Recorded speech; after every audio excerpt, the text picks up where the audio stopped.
Director Goundapalayam படம் எடுக்கிறாப்புல அந்த director தான். அவர் ஐபிசி தமிழ் நியூஸ் சேனலுக்கு கொடுத்துருக்கக்கூடிய இன்டர்வியூவை பார்த்தேன்.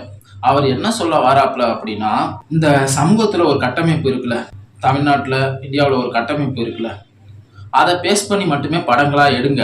யாருக்கும் எதையும் நீங்கள் மாற்றணும்னு நினைக்காதீங்க. எதுக்காக மாத்துறீங்க, இங்கே எல்லாமே சரியாக தானே இருக்குது அப்படிங்கிறத தான் அவர் சொல்ல வராரு.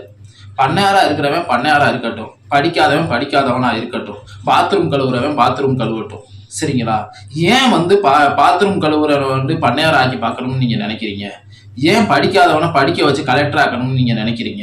ஏன் பண்ணையாருக்கு ஈக்குவலாக எல்லாரும் வரணும்னு நினைக்கிறீங்க? அப்படிங்கிறத தான் அவர் முன்வைக்கிறாரு.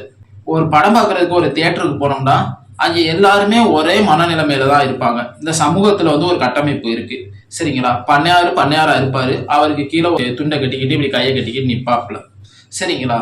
என்னத்துக்கு அந்த துண்டை கட்டி இருக்கிறவன் ஃபேன் சட்டை போட்டுக்கிட்டு அவர் பக்கத்துல போய் உட்காரணும் அப்படின்னு சொல்லிட்டு அவன் ஆசைப்படணும்? ஏன் நீங்க அந்த மாதிரி ஒரு படத்தை எடுக்கிறீங்க?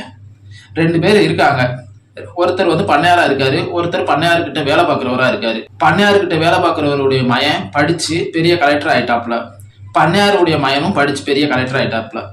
2 பேரும் ஒரே இடத்துல போய் உட்கார்றாங்கல்ல, ஏன் அப்படி ஒரே இடத்துல உட்கார்றது மாதிரி ஒரு படத்தை எடுக்கிறீங்க? ஒரே அளவுக்கு வளர்ந்து போறாங்கல்ல, ஏன் அந்த மாதிரி ஒரு படத்தை எடுக்கிறீங்க? பண்ணையாருடைய மயன் பண்ணையாரா இருக்கட்டும், இல்ல கலெக்டரா இருக்கட்டும், ஏன் பண்ணையாருக்கு கீழே இருக்கிறவருடைய மயனும் அவருக்கு ஈக்குவலா போகணும்? அவருக்கு கீழேயே இருக்கட்டுமே. சரி, கலெக்டராகவே படிச்ச ஆனாலும் ஏன் பண்ணையாருடைய மயன் இல்ல, அவருக்கு ஈக்குவலா போய் கலெக்டர் ஆனாலும் உட்காரலாமா? உங்க அப்பா கிட்ட எங்க அப்பா அடிமையாத்தானே இருந்தாரு. அப்போ அந்த மரியாதை கொஞ்சமாச்சும் அந்த கலெக்டருக்கு அவர் கொடுக்கணும்ல, இவரும் கலெக்டரா இருந்தாலும்.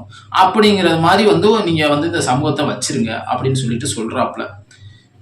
இந்த சமூகத்துல இருக்கிற கட்டமைப்பை உடைக்கிறது மாதிரி மற்றவர்களுடைய மனநிலைமையில, அதாவது மற்றவர்களுடைய மனசுல கடப்பாறை எடுத்து குத்துறது மாதிரி ஏன்டா படத்தை எடுக்கிறீங்க?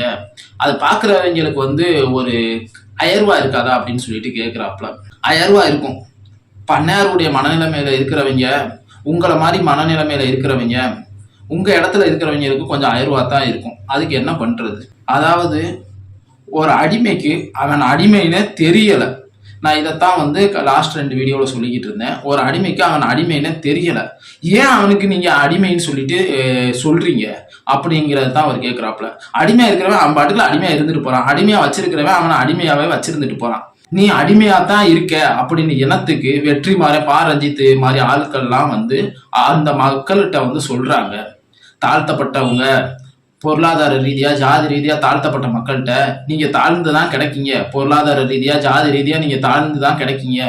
நீங்க படிச்சு முன்னேறணும், நீங்க உழைச்சு முன்னேறணும், நீங்களும் எந்திரிச்சு மேல வரணும். இங்க யாருக்கும் அடிமை இல்லை, நீங்க யார்ட்டையும் கையை கட்டி நிக்க தேவையில்லை, நெஞ்ச நிமித்தி நீங்களும் அவங்களுக்கு சரிசமமா நில்லுங்க அப்படின்னு சொல்லிட்டு ஏன் நீங்க சொல்றீங்க? ஏன் அவங்களுக்கு இந்த ஒரு விஷயத்த சொல்றீங்க? இந்த சமூகம் இந்த மாதிரியான ஒரு கட்டமைப்புல தானே இருக்கு, நீங்க ஏன் அதை உடைக்க பாக்குறீங்க அப்படிங்கறதான் அவர் சொல்றாரு. அதை அவர்னால ஏத்துக்கிற முடியல, சரிங்களா?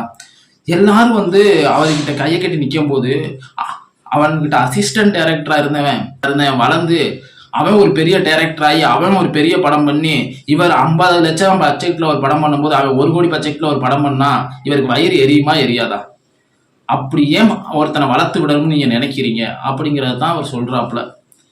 அது தப்பு தானே.